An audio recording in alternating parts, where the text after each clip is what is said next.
Hello, I'm Mr. Woodman and I show you how to make default colors for any tools.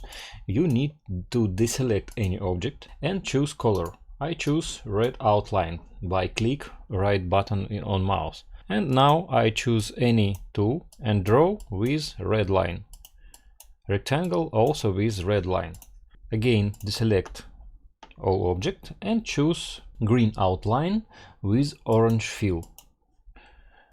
Draw rectangle, this is need colors. Also with pen, if I connect, this also will be orange. To remember these colors default in Corel, you should go to menu tools and save settings as default. Click save, and if you want to be sure that it remembers your settings, you should close Corel and reopen again.